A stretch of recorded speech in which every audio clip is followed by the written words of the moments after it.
I've got you in my sights.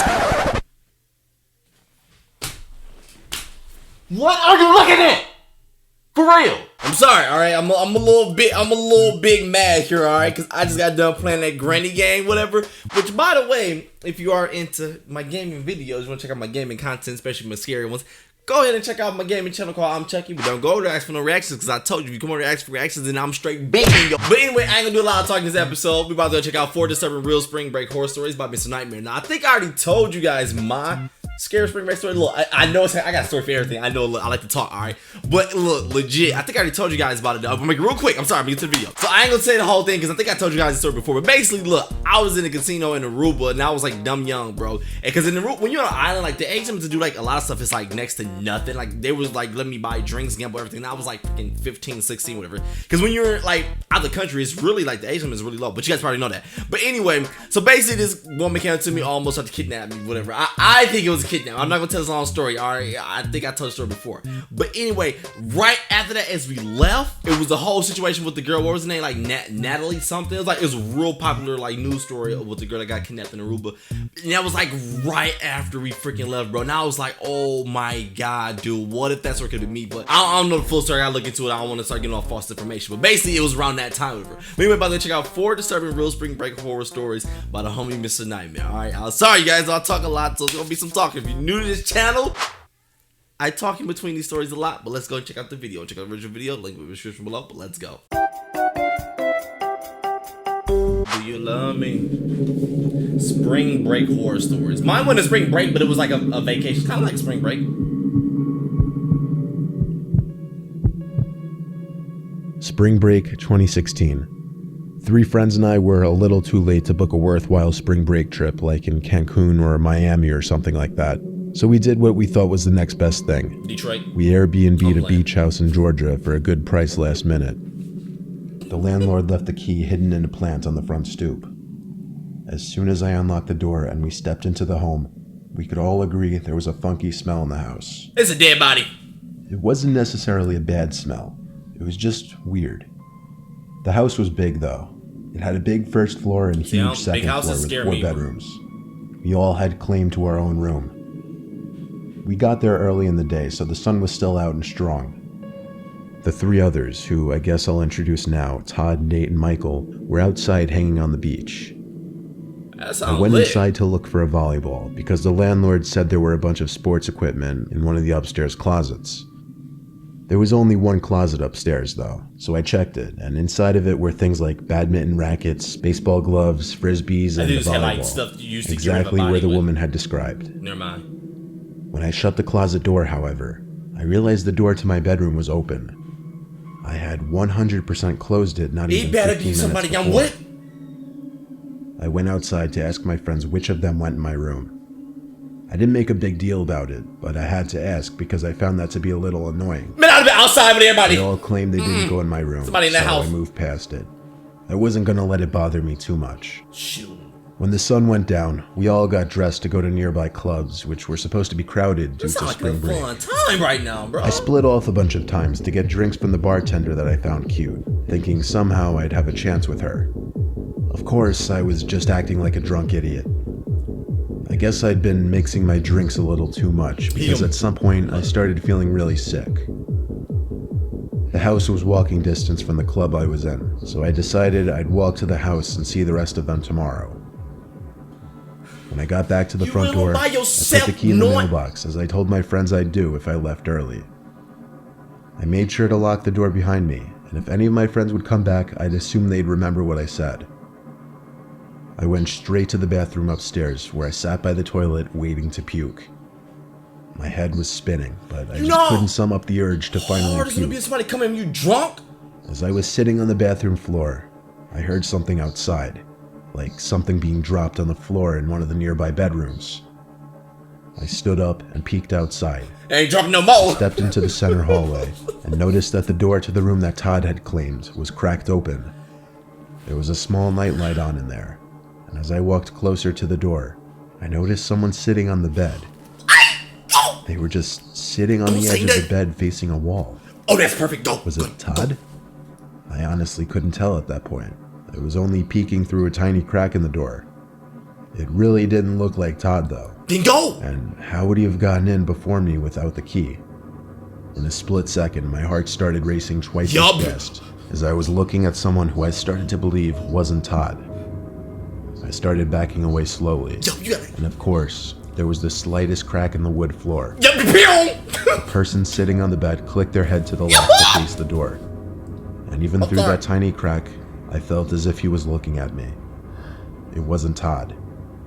It was some random man who looked to be about 40. I ran to the bathroom Mix that boy and up. locked the door, not trying to be quiet anymore. I tried calling my friend Todd, and as it was ringing, I saw the doorknob to the bathroom door pressed down slightly. The man on the other end was trying to open the door. Of course, I locked it. I heard footsteps walking away until they faded away completely. Todd didn't pick up the phone, so I called the landlord. Call the police! She didn't pick up either, so I finally called 911. Thank you. I asked them to send a police officer because there was someone who wasn't supposed to be in the house. A police car came to the house within a few minutes, and I ran to the front door to answer it, asking the officer to look around the house with me. It wasn't a huge house overall. The first floor was a quick search, under the couches, in the closets, in the cabinets. Then we went upstairs, checking all the bedrooms, under the beds, and those closets. It seemed clear. He made me fill out some report form, and he was on his way. I still locked myself in the bathroom until my friends rang the bell. With all of them back. You telling me you saw someone in... I know the police came in and searched the house. I get that part. They didn't find anyone, they left, so you said, okay, I'm gonna stay in the bathroom. This ain't real. This, I can even get it on. This ain't real. Did I hear that right? The bedrooms under the I didn't hear that right. A few minutes, and I ran to the front door to answer it, asking the officer to look around the house with me. I didn't hear that right. I didn't. It wasn't a huge house overall. The first floor was a quick search, under the couches, in the closets, in the cabinets. Then we went upstairs, checking all the bedrooms, under the beds, and those closets. It seemed clear. He made me fill out some report form, and he was on his way. I still locked myself in the bathroom until my friends rang the bell. I've been right behind that cop. With all of them back, I finally felt safe. And when I told them what happened, they were all in shock. The next day, I called the landlord and told her. She sounded very distraught after I described the man. You knew somebody did dang on house. She sounded confident that her crazy ex-boyfriend had somehow broken into the house and was expecting to find her there. Ain't no boyfriend. It turned out the room Todd had claimed used to be the bedroom she and her ex would share. Crazy. She offered to refund me and let us go home if we didn't feel safe. Surprisingly, we agreed to stay the full week though, and actually nothing happened for the rest of the week. I feel like maybe the man figured that she had moved out. I wish she'd have came back. How things would have played out if she was home. I'm sorry, bro. I don't wish harm against nobody, but you ever watch a scary movie like don't get me wrong, I take guys all the time. Like when you're really in a situation where things get real, you don't do exactly what you said you would do. But this, you're calm, and at one point, okay, boom, police came. Now I'm calm. Now I can do what I would say I would do. I'm not going back in the house. As a matter of fact, when that cop would have came, I'm like, hold on, officer, wait, come with me. I'm gonna pack myself, just stay with me. Packing myself up, boom, boom, boom. Cop with me. All right, now I'm gone. Now I'm going to the club, tell my friends to know, like, look, I got my bags packed. Y'all better go. I ain't pack yours, but I'm out. My flight leave in 5 minutes, bro.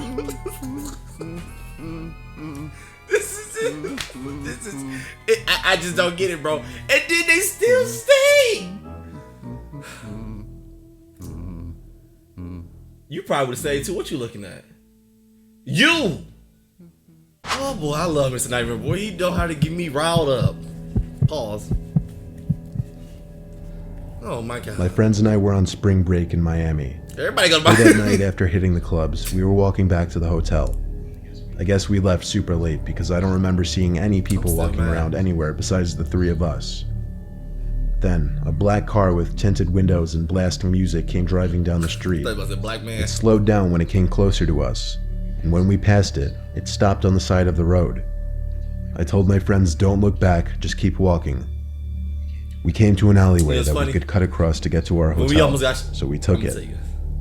As the three of us were halfway down the alleyway, We literally saw shadows of people behind us on the Who walks ground, down the alley exposed at by night? an overhead alleyway light. We turned, and there were 3 guys walking behind us. I whispered at my friends to pick up the pace. Like, we about to jump the We all knew it without saying it, that those guys were most likely the ones in that black car. My 2 friends were wearing heels, so never trying to mind. run wouldn't exactly The girls, work. never mind. One of the guys called out to us to stop. That only made us go even Yo. faster. I hate people like that. The Leave them next thing alone. we knew, one of them was grabbing my shoulder and forcing me to stop. White girl. My friend Gina screamed so loud it could probably be heard for a mile. I screamed in a panic too, as I hit the guy with my bag repeatedly. Get the back, bite. You know how A couple other guys came in response to the commotion from the opposite end of much it the hurt me, alleyway bitch. and told the 3 guys to back off. The 3 seemed to realize the fight wasn't worth it and walked away. I'd never been so happy to be white knighted in my life. The 2 guys who saved us tried escorting us back to our hotel, but we were close enough now, and we wanted nothing to do with guys we didn't know. For real, they probably set it up. We made it safely back and went home the next morning. Oh no. Story 2 is short. You might as well just kept this a 3 disturbing real. For spring break, I Miami? went somewhere No, most this ain't. college students don't go for that oh-so-coveted week Not of the Miami year. then. I went snowboarding in Colorado. That do sound My fun. friend Kevin has a house there, so I took a flight with him and we took an Uber to his house. It was a lot of uphill driving through the snowy mountains of Colorado that I honestly can't even name. Kevin's family is loaded, so they have houses in multiple states. We pulled up to a huge property. Snow was covering everything, so I couldn't see anything but his house really. We didn't plan on snowboarding that day, as Man, the sun I was love already going snowboarding, down, skiing, and all we had that 2 stuff. long days ahead of us Sledding, anyway. so fun. Whatever this ski. Kevin had to unlock everything in the house. It had been a month since he had come last. Kevin made a couple frozen pizzas that were left in the freezer, and we ate those for dinner. Hope with them nasty The rest Totinos. of the night, we just drank and played video games. Sound like a good night to me. The house had a beautiful main floor that sat with the ground level outside. Kevin didn't keep any of the blinds shut because he said the closest neighbor was about half a mile away. It was definitely a pretty private property. See, I like houses like That's why that. when we both heard a thump at the window, Nah, I don't like not much houses more like that. bone Get me out of here. both our heads jolted to the window like an animal that just heard a predator approaching. Hope you got guns in this house. Paused the game and walked over to the window that thump just came from. Of course, we couldn't see anything outside because it was pitch black and snowing outside. But we did, however, see a distinct handprint on the glass that came from the other side. Needless to say, we were both spooked. Kevin wanted to go out there with a couple batons that his dad kept under his bed upstairs. I told him that's a stupid idea. Thank you. But he seemed more angry than anything at this point that someone would trespass on his property and invade our Batons privacy. and y'all like that. rich. So he convinced me to go with him. I'm not gonna have to let you guys. We threw back on our coats and boots and into the snow we went. I followed him since he was holding the lantern. Yes, he had a lantern instead of a flashlight. Do they live in like the 40s or something? Who has lanterns? I only seen those on Scooby-Doo. I never even seen a real one. But anyway, why? If for one, like I like houses like that. It's really dope to me. But if I know I'm living like that, you know how those houses, it's really legit. It's like a reason like it'll take us a while to get to you. And it's snowing. It really takes long. So if I'm living like that, I'm having guns in my house. Like I'm having guns in my house regardless. But still, like that, I'm having guns regardless. If something like boom, like when we hear playing together, oh shoot, you heard that? And you like, hey yo, I got some sticks from outside. No, I ain't. You if you got some guns, heck yeah, I go with you, clown. We went to the side of his house. I found myself almost slipping and falling, walking the slight uphill several times. He turned on a light on the side of his house, which lit up the area by the window where we heard the thump. You could have did that when we was in the Our house. suspicion of being watched wasn't already confirmed. Then it was when we saw the two-way footsteps in the snow leading to and from the window. We started to follow them. They led into a small patch of woods, and we continued to follow. At this point, I asked Kevin if we should just forget about it. He didn't even answer me, so I knew to shut up. He'd went by himself. I'd have turned around and ran. The footsteps left the small patch of woods and entered a clearing. Kevin stopped me and muttered, "What the fuck is that?" In the very near distance, there appeared to be these identical objects spaced out evenly. There were 4 of them. They stood tall like a person. Boy, you. Kevin took a few more steps forward. leaned his upper body in to take a closer look, I guess, then turned to me and said, "Let's get the fuck out of here." Smart. I hurried back with him, asking what he thinks those things were. He said, "I don't know, but they look like human silhouettes strung up on some kind of sticks." The words that came out of his mouth shook me. I never felt more relieved than when we got back to his house. Ever again. This time he shut every blind in the house and double-checked all the doors. The next morning, first thing we did was walk back over to that clearing. We walked around it for about 10 minutes, searching. We didn't find any bodies or anything like that. Some damn aliens. But we did find 4 big wooden poles, almost identical in size. We had zero explanation for this whole scenario. It was bizarre and it was downright disturbing. We had to debate whether to even go snowboarding that day. And we did. Yeah, I But think I can't say I wasn't thinking about what we saw the night before the entire day. I still want to snowboard and have fun, because I mean, at this point, it's daytime now, alright? So hopefully you're going like where it's like an actual field, you know, like I forgot what they're called when you go and everybody just like skiing and snowboarding and everything. And I still went and have fun, but I'm telling you now, my bags already been packed. And after I'm done snowboarding, like, alright, that was fun. My Uber here, I'm out. Going to the airport, my guy, because I'm gone, bro. Because it's just, I don't know. I don't get it. Like, I know it's so easy to say what you would do when you're not in that situation. But at the same time, bro, that one, you would know, because I'm already in the house. I'm safe. Like, somebody knocking this window right now, boom, boom, boom. I'm like, he's like, what the? And I'm gonna look out the window and I'm like, what the heck was that? Who was that? Trying to figure out. But I'm not gonna go out. If I don't see nobody, I'm not gonna pick up a stick and go out there like, all right, who was that? Who was that? No, I'm gonna stay in that house, my guy, because if anything, if you try to kill me, I'm freaking sorry. You gotta get in the house to get me, my guy. If I go out there, I'm either letting you in, I don't know it, or now you watch me and I don't know where you at, and now you about to come up on me. Like, it's, I've got you on my sights. Some of my story 1 was hella good and stupid. Last year I went to Miami for spring break. A few days before I went, Well, Americans don't know nothing else. I was playing video games in my basement when I heard a noise come from a closet. I walked over to the closet and opened it. Closet scared me. And quite simply, there was a man with a distinct face I remember. We getting straight to the point like that, my. I'm sorry. To the closet and opened it. And quite simply, there was a man with a distinct face I remember vividly in my head, just standing in there. It was like my brain playing a jump scare on me in my dream, because I woke up with my heart racing. Well, fast forward our first day on spring break in Miami. We were on South Beach and there were thousands of people. In fact, you could hardly walk. I was with my friends, of course, who were probably having more fun than me since I'm not the biggest fan of crowds. I get that with all I saw around me besides my friends were unfamiliar faces, until I saw this one guy, not dancing, not moving, just standing behind a couple people, but looking at me. I made eye contact with him for maybe 3 seconds before looking away and moving closer to my friends. I told one of my friends that some older man was just staring at me like a creep. Oh, please be old. When we looked at where he was standing, he was gone. I knew it. The 5 of us migrated closer to the water and music, where the crowd got even thicker and the people seemed to get drunker. I was looking around when once again, I saw that man blending in with the crowd, but just looking at me. I'd have said, if it was a group of people, I'd have said something. I looked at him for a few seconds again.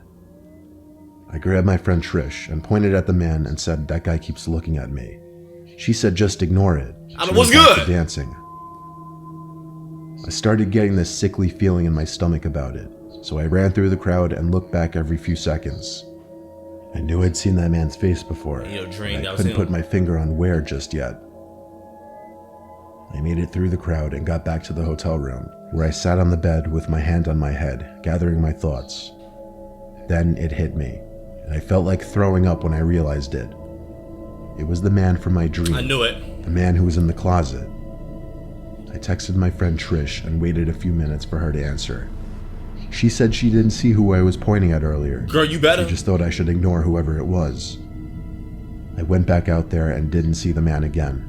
But I swear this is something that actually happened to me, and I still don't know how to explain it. I got plenty of sleep. I don't think I could have hallucinated seeing that man. But how could I see a man who had literally been in a dream I had a couple nights that before? would creep me It out, is easily bro. the scariest and most unreal thing that's ever happened to me in my life. Man, the reason why that would creep you out, because if I haven't seen this person in real life yet, but I'm seeing you in my dream, and then come to find out you exist after I saw you in my dream, that's creepy. Because that means I should not have an image of you in my dream, like, cause I never seen you before until my dream. But now you're real, like, that would creep me out, bro. I kid you not, my guy. If I'm on a trip, or if I'm with some friends in a group or whatever, and it happened to me, I'm guarantee you we all sleeping together. You can be mad all you want. We are sleeping together in the same room. I can sleep in your room on the floor. It don't matter. I'm just not sleeping alone. I do not care, bro. But what I was gonna say was about the I didn't want to forget. Usually I say I have something to tell you guys and I'll forget it, whatever. But the part when he was like, it was like a car pulled up, loud music, blah blah blah. Basically, with the girls, whatever. Like, cause when we was at the movies, that's happened when these dudes. Cause I don't know why people always like they like to boot up and get real tough and with like a group of people, whatever. So it's me. Well, wait, I don't know if I want to say her name. Well, if me, Ryan, and the other guy that was with us, I ain't gonna say his name, whatever. I'm gonna say my boy, whatever. So me, Ryan, and my other boy, whatever. So we at the movies walking. You know how people be when they with a group of people, they all big and bad, whatever. So we in the movies. Basically, when you teenagers, whatever. What the heck are they doing? You know, everybody's at the movies at a place that really is boring, but we all just hanging out trying to get girls who do whatever. So as the night ended, we're like walking back to my car, whatever, and we see this little like old BMW pull up. I guess it was his parents or something. I don't know. Pull up, whatever. Like trying to talk all tough with her, like, whoa, what's up? What y'all do? Like, whatever. So I guess it's all like we're supposed to be scared or something. And so him and his boys talking about blah blah blah. So me and my boy Ryan, we just looking like, man, they ain't gonna get the car. They ain't about nothing.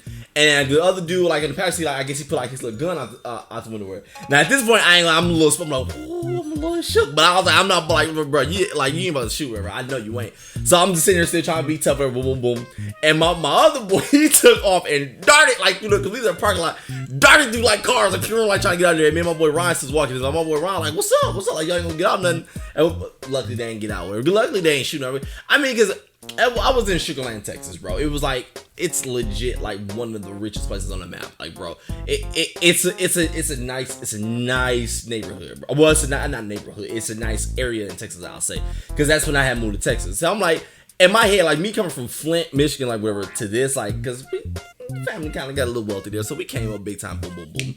So going to that, I'm like, bro, after what I was saying, like, man, these boys ain't about to do it. So that's what's like in my head. I'm like, they ain't about that, whatever. But luckily they didn't shoot it then, because if I was back at home, like in Flint, Detroit, whatever, that different. I probably would have been running with my boy, like, let's get out here, because these moths might actually shoot my guy. But yo, my bad. This video might be like dummy long, whatever.